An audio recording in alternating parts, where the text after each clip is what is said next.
83장입니다.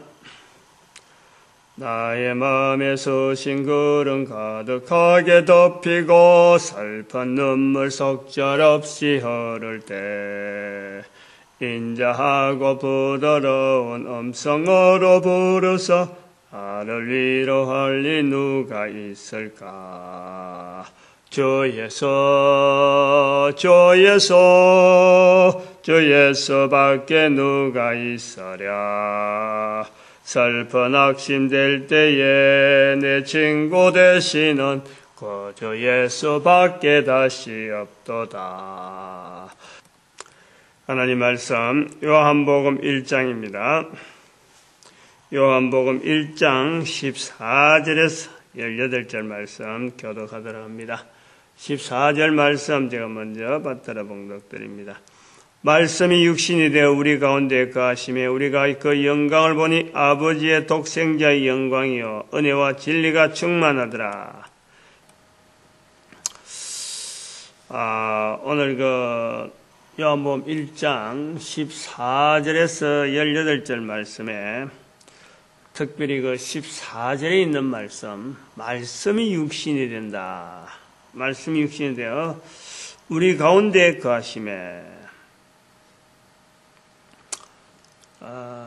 요한복음 1장 1절에서 13절까지 사실은 이 14절에 있는 말씀이 육신이 된다 하는 이 말씀을 하기 위해서 앞에 부분이 있었다. 그래 볼 수가 있습니다. 말씀이 육신이 된다. 태초에 말씀이 계시니라. 말씀이 계신다. 말씀으로 계신다. 말씀으로 계신다.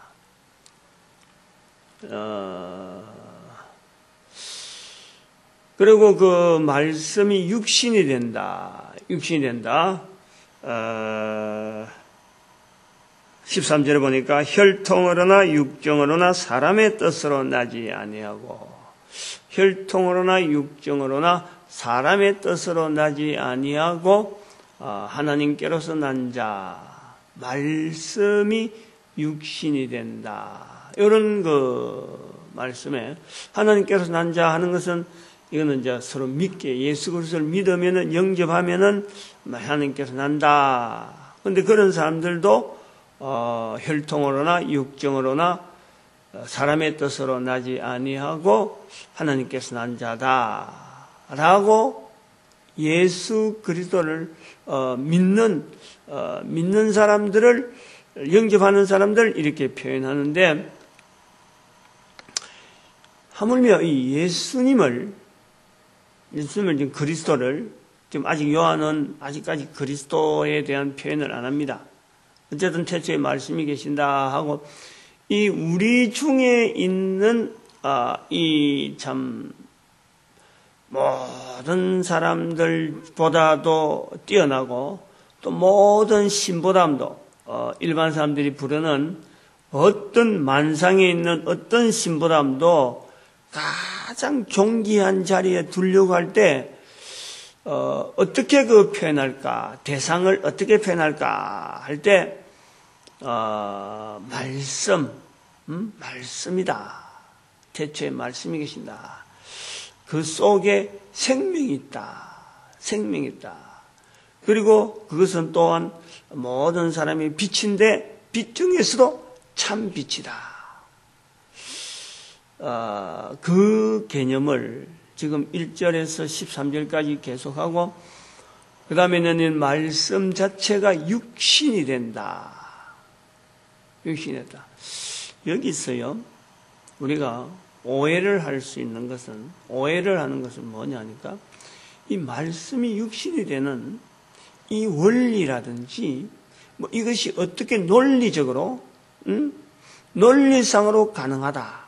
어떻게 사도 요한은 예수님을 어떻게 보았기 때문에 어떤 근거로 해서 논리적으로 말씀이 육신이 된다 하는 것을 증거하려고 하면요 오해고 이거는 실수라니까. 그래서 요한복음 1장 1절에서 이걸 철저하게 이 부분을 우리가 깨뜨리려는 거예요. 이걸 깨야 돼, 실제로. 생각하는 것 자체를 깨야 돼. 요한이 말씀이 육신이 된다 그래서 요한이 어떤 사상이 있다. 요한이 어떤 무슨 사상 그 당시 헬라 사상을 통해서 어떤 사상이 있고 그 사상의 배경에는 이런 내용이 있기 때문에 요한이 이런 표현을 하게 된 거고 이런 표현 근거에는 어떤 결과가 있을 것이다. 이런 쪽으로 나가버리면요. 이거는 전혀 안 맞는다는 거지. 사도 요한은 예수님께서 십자가에서 내 아들이다. 내 딸이다. 내 어머니다.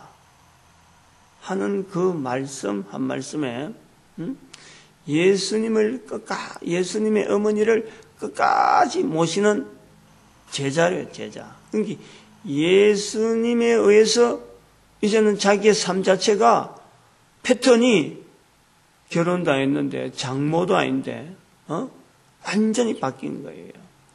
뭐 결혼을 했는지 안 했는지 자체는 뭐 불확실하지만 어떤 상황으로 보냈는지는 확실히 말해 주변에 여러 가지 자료들을 볼 때 결혼엔 근거는 없어요. 남아있는 자료들이.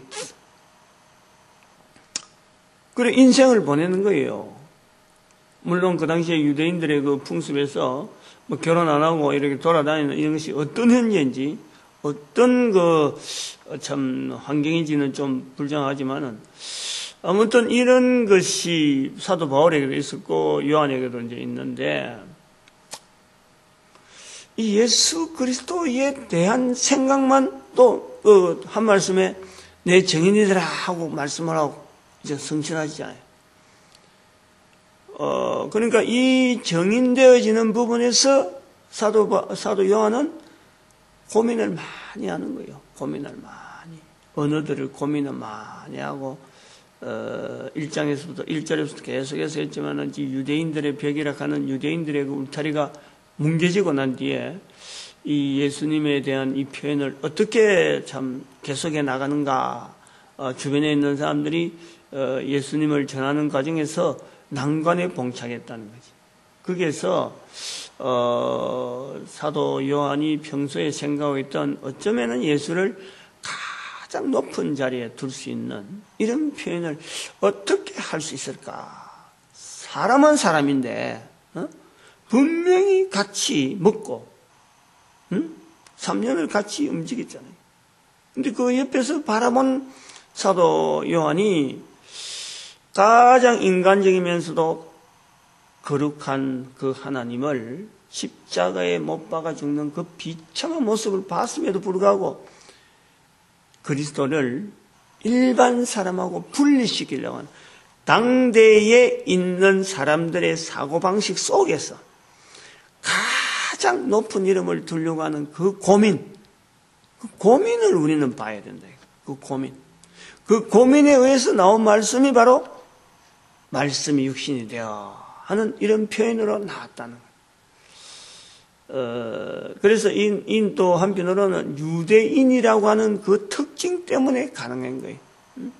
유대인이 아니었으면 절대 불가능하죠. 절대 불가능. 사도 바울도 마찬가지고 사도 요한도 마찬가지고 복음서를 기록하고 있는 모든 사람들이 다 유대인이라고 하는 거예요. 다 유대인. 어서 누가 아마도 어떤 유대인 계통이 아니겠느냐 그래 보는 거예요. 누가 마가 하는 이런 헬라 사회에 살았지만 아마 그도 그리스도를 기다리는 어떤 유대인의 혈통 속에서 고민하던 그런 흔적 때문에 아마 사도 바울을 만나게 되고 이런 하나님께서도 그에게 그런 직분을 통해서 변화되는 그것도 엄청난 변환을 겪었죠. 그렇다고 보는 거예요. 어쨌든 이 유대인이기 때문에 말씀이 육신이 된다. 미안합니다. 태초에 말씀이 계시니라. 태초에 말씀이 계시니라. 태초에 하나님이 천지를 창조하시니라. 하나님이 가라사대.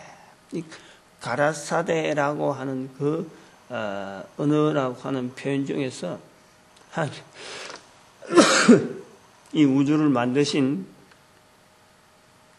그 근거가 말씀으로 만드셨다. 그 말씀으로 만드셨다 하는, 말씀으로 말미암아 창조되었다 하는 그 근거가 요한이 이 예수를 그리스도로 붙잡으려고 하는, 예수를 그리스도라고 하면서 표현하려고 하는 그 말씀으로 붙잡는 거예요. 그래서 족보가 없는 거지, 족보가. 족보를 끄집어낼 필요가 없는 거예요. 마태나 누가는 그 족보를 통해서 어떤 근거를 이 땅에 분명히 있었던 사람으로 표현하기 위한 하나의 노력이라 한다면은, 여기는 그 전체가 참 다 생략될 수밖에 없는 말씀이 육신이 된다. 우리가 이런 표현을 할 수 있을 지경이 될 수 있을지 모르겠어요. 이건 아마 어려울 거예요. 굉장히 어려울 거예요.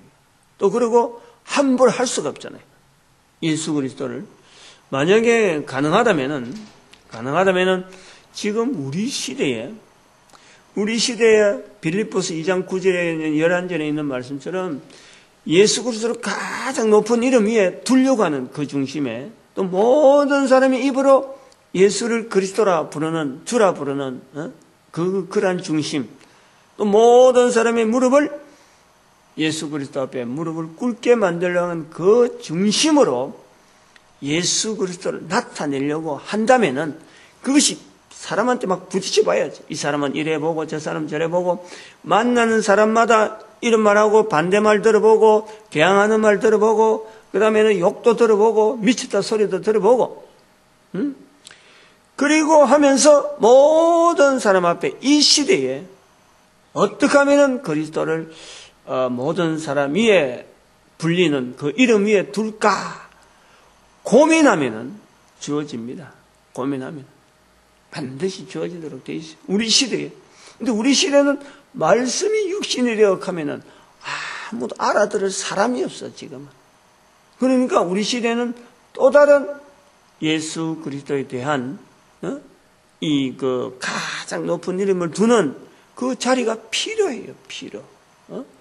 지금 예수님으로 하여금 말씀이 육신이 된다 하면은 이게 무슨 센세이션이 나는 거예요. 센세이션. 아무런 반응이 없어. 십자가에 죽은 예수 이야기도 모르고, 천국을 이야기도 모르고, 아무도 몰라요. 들으려고 하지를 않는. 그러니까 이런 데서 우리는 고민해야지, 안 듣는다고 해서 넘어갈 문제가 아니라니까, 지금. 사도 요한의 이 고민을 말씀이 육신되어 우리 가운데 거한다. 사람으로서 분명히 사도 요한은 그 품속까지 느껴보고, 품에도 안아, 품에 기댄다 이래죠. 품에 밥 먹을 때 워낙 어리니까 얼마나 어렸으면 그렇게 그 어린 몸에 어릴 때부터 어떻게 하든지 참 좀 남다르게 살아야 되겠다는 것 때문에 제자의 길에 들어선 거 아닙니까? 제자의 길에.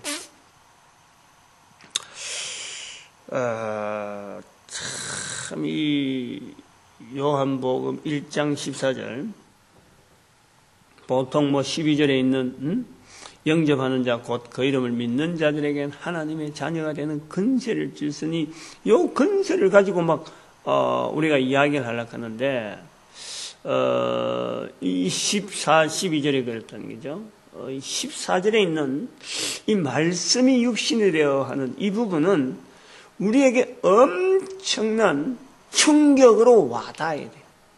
적어도 예수를 그리스도라 하고 고백하는 자라면은 사도 요한이 1장 14절에 있는 말씀이 육신이 되어 하는 이 표현을 나타내려고 하는 그동안의 그 이력들, 이력들.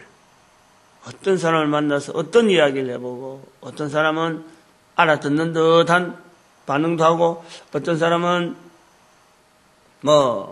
반대하고 막 돌아다니면서 돌아가서 뒤통수 대놓고 막 듣는 데서 막 욕도 하기도 하고 말이야. 돌았다 그러고 말이야. 이런저런 소리를 듣는 가운데 예수를 예수님이 그리스도라는 것을 일반 사람들이 전하는 거예요. 듣는 사람은 듣는 사람이 있는지 없는지 때를 얻든지 뭐든지 계속 이것을 전하는 이 사도 요한에게서 어느 날인가 자기에게 주어지는 책임, 복음을, 예수님에 대한 내용을 자기가 주도해야 될 환경이 보인 거예요. 사도 바울도 죽었지. 일반 복음서에 나타나는 예수 그리스도에 대한 이 표현들은 이제는 유대인이라고 하는 배경을 두고 있었는데 그것이 다 허물어졌지.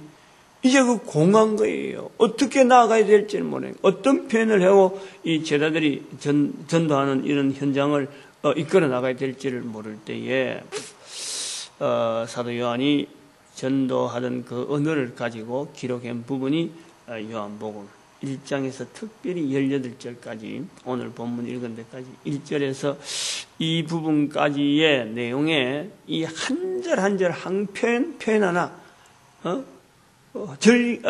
절마다 구마다 그 표현을 할 때에 그 90이라고 하는 나의 연륜을 함축하고 거기에서 오직 예수 그리스도를 나타내려고 하는 그 중심이 함축되어 있는데 그 중에서 가장 중요한 표현이 1절에서 18절까지 그 표현 중에서 제일 그 현장을, 전도 현장을 잘 나타낸 표현이 바로 말씀이 육신이 되어 하는 이 부분이에요. 지금 우리가 지금 이런 여기까지는 안 하더라도 이 중심을 나타내려고 하는 그런 표현이 있잖아요. 모든 사람 앞에, 모든 사람. 이제 이거는 아마 오늘 본문에도 있습니다만은 은혜와 진리다 하는 이 부분에 가서 조금 더 이야기를 하겠지만은 그 요한이 말하는 진리, 사도 바울이 말하는 진리, 요한이 말하는 진리라고 할 때 똑같은 단어와 비슷한 시대에 살더라도요, 요한이 말하는 진리와 사도 바울이 말하는 진리는요, 차이가 있어요. 근데 그 차이 속에서 우리가 그 차이, 정확한 진리의 내용을 뭘 품고 있는지에 대한, 그거는 우리가 정확히 모릅니다. 확실하게 몰라요. 그러나 우리가 고백하는 진리가 있다니까, 진리가. 그런 고백 속에 성경과 오늘 시대에 우리 사람들의 각 사람에게 적용이 가능한 그 어떤 예수 그리스도와 더불어서 연결되어질 수 있는 그 어떤 진리, 복음 현장에서, 전도 현장에서 전해지는 그 진리를 우리는 품고 있는 거예요. 그런 것을 이제는 함축해가지고 예수 그리스도를 어떤 분이다, 예수를 사람들한테 바로 직접적으로 바로 표현할 때 오늘 우리 시대가 딱 지나가면서 예수님은 어떤 분이다 라고 말하려고 하면요, 이 함부로 말을 못하는 거죠. 지금은 그건 전체가 다 이미 성경에 다 있기 때문에 우리는 성경에 있는 표현에 준해서 이제는 우리는 지금 시대에 맞는 언어를 써야 되는 거예요. 그런데 그것이 아까도 말씀드렸지만은 그 요한이 고민하면은 각 사람에게 주어진다는 거예요. 주어진다. 우리는 진짜 생뚱맞게 새로운 단어를 만들어낼 필요는 없습니다. 성경에 있는 표현 가지고 얼마든지 고민하면서 나온 표현이니까 사도 바울이 고민했던 그 표현, 복음서에서 나오는 그 표현, 또 사도 요한이 표현하는 그 표현에 준한 내용을 우리는 사용할 수밖에 없는, 그래 해도요, 어마어마하게 많아요. 하려면 그렇다. 각 사람이 다 찾아보려고 하면 할 수 있어요. 그런데 이 기존 있는 단어이기 때문에 자기가 속해 있는 환경 속에서 그 표현을 함축시켜서 표현하려고 하는 그런 거다. 그래서 그 가장 공통적인 거, 지난번에도 말씀드렸습니다만, 가장 공통적인 게 뭐냐니까, 사람이 코로 숨을 쉬잖아요. 숨을. 응? 사람 코로 숨을 쉬잖아요. 사람이 코로 숨을 쉬는 것은 요한복음에 있는 표현대로 하나님께로 보낸 사람이다. 보냄을 받은 사람. 우리 모든 사람은 이것 갖고요, 사람들한테 다 적용할 수 있어요.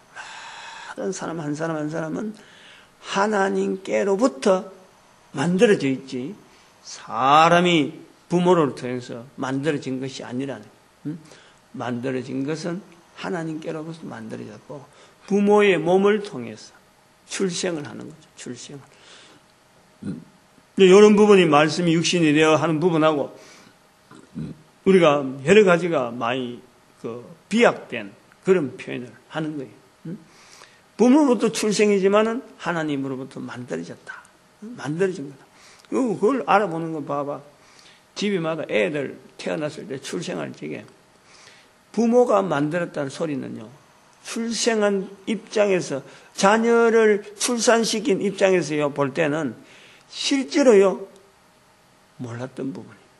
출산시켰는데 하나님이 만들었다. 하나님이 만드셔서 부모에게 주신 것이다 하고 이거 받아들이기는요, 이거는 엄청난 내용이에요. 실제로 그랬는데 모르고 있다는 거예요. 모르고. 그러니까 거의 복음이라, 복음. 응? 복음이라. 아주 듣던 중 듣기에 굉장히 반가운 복음. 그리고 출산된 인간은 또 이제 두 번째 넘어가면 모든 사람은 바로 하나님을 만드신 분을 거절하고 만드신 분을 부르지 않고 떠나 있는 죄인이라는 거예요. 죄인. 모든 사람은 만드신 분이 있는데 불구하고 만드신 분을 부르지 않는 이 죄를 모든 사람이 다 지었다는 거예요. 이걸 다 저지르고 있는 거예요. 현재 상태 저지르고 있는 거예요.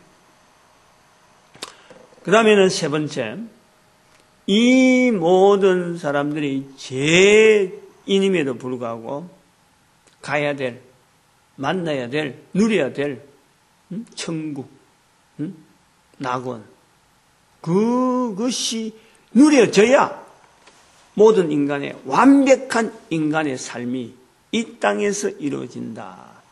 이 땅에서 이루어진다. 이것이 모르잖아요. 이러한 일에 근본되어지는 길 되시고 생명 되시고 진리라. 내가 곧 요한복음 14장 내가 곧 진리요 생명이요. 내가 곧 길이요 생명이요. 내가 곧 길이요 진리요 생명이다. 내가 곧 길이요 진리요 생명이다. 내가 곧 14장 6절 한번 볼까요? 또 잘 아는 건데 갑자기 내가 곧 14장 6절 내가 곧 길이요 진리요 생명이다. 내가 곧 길이요 진리요 생명이다. 거기에 들어가는 진리란 말을 이제는 연결하는 거죠. 사도 요한이 이렇게 했다는 게 아니고 이런 내용의 길 대시는 바로 예수 그리스도를 우리는 지금 시대에 전하려고 나타내려고 하고 있다. 그걸 한마디로 나타내면은 천국 누리는 거다. 천국 누리다. 그래서 이렇게 하죠. 그래서 간단하게 지나가면서 예수님을 전할 때는 예수님 믿고 죄 용서받고 천국 누리세요. 이런 거예요. 그 예수 그리스도를 간단하게 죄 용서받는 것과 연결하고 그다음 천국 누리는 것과 연결하는 거예요. 살아있는 동안에 코로 숨을 쉬는 동안에 요래하면은 이런 구조를 가지고 예수님을 연결하려고 하는 이 구조. 이제 그래서 그런 데서 요것이 이제 잠깐 지나가는 1분도 안 되죠. 뭐 싹 지나가면서 10초 정도 할까요? 10초 정도의 복음 선포. 그럼 1분은 조금 거대서 좀 그 안에서 그 구도 안에서 살을 좀 붙이고 그러면 3, 4분이나 한 5분 정도 이야기하려고 하면은 또 그 안에서 또 살이 그런 게 이제 그런 거 살붙이라는 것은 복음 아주 편지 지금 우리 전도지 나오는 8카트로 된 8면으로 된 그림들 그거 갖고 간략하게 하고 좀 더 길게 10분 20분 하려면 또 그 그림에서 부분적으로 강조돼야 될 부분을 강조하고 1시간을 해도 빙고 전도를 하고 그 그림을 가지고 그 배경 가지고 하는 거예요. 1시간 그 이천도 강의를 해도 되고 1시간도 애들 앞에서 빙고 전도를 해도 한 20-30분씩 해요. 2-3번 하면 그렇게도 가능하고 강의를 해도 그 구도를 가지고 전도 강의를 하는 거예요. 지금 우리한테 주어진 건 바로 그런 내용으로 보고 있죠. 그래서 말씀이 육신이 된다. 말씀이 된다.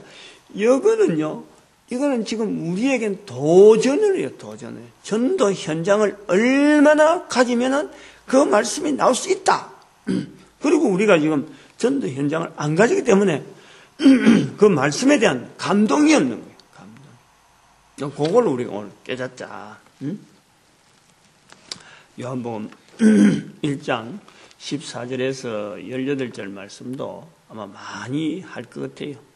어느 정도 할지는 모르지만 6절에서 13절의 내용도 한 절 한 절 또 한 표현 한 표현 하다가 좀 길어졌는데 6절에서 14절에서 18절에 있는 말씀도 아마 좀 많이 나올 수밖에 없는 또 그러고 언젠가 또 요 안에 해야 되는 이 은혜와 진리라 하는 이 표현을 하려고 하면은 전전 100이라고 지금 요한복음 1장에서 18절 중에서 제일 그 말을 많이 해야 되고 그리고 알아듣기가 어려운 설명을 많이 해야 되는데 이게 현장적이지 않는 거지. 현장적이지. 다시 말하면 내하고 저 사람하고 공감이 안 되고 또 들은 사람이 다른 사람한테 전달하는데 공감하기 힘드는 부분이 은혜와 진리.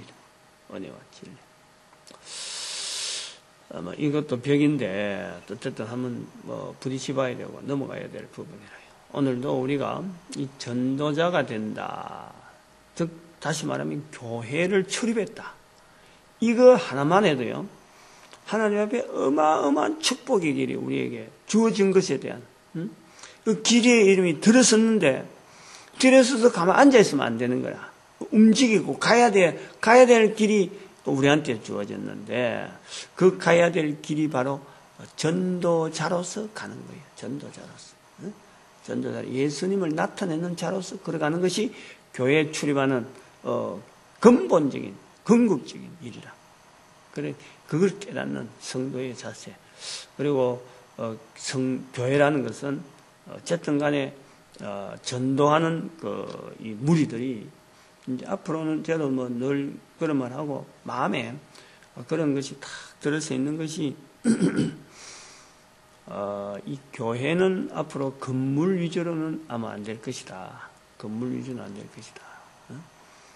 모이는 사람들이 예수님을 전하려고 하는 고로한 무리들이 아마 곳곳에서 부분적으로 형성되어서 인터넷이라는 하나의 네트워크를 만들어서 큰 교회 형태를 이루지 않겠느냐. 그래서 인터넷이라는 이 환경이 어떻게 보면은 예수님 다시 오실 때에 이 천국 복음이 온 족속에게 모든 족속에게 전거되기 위하여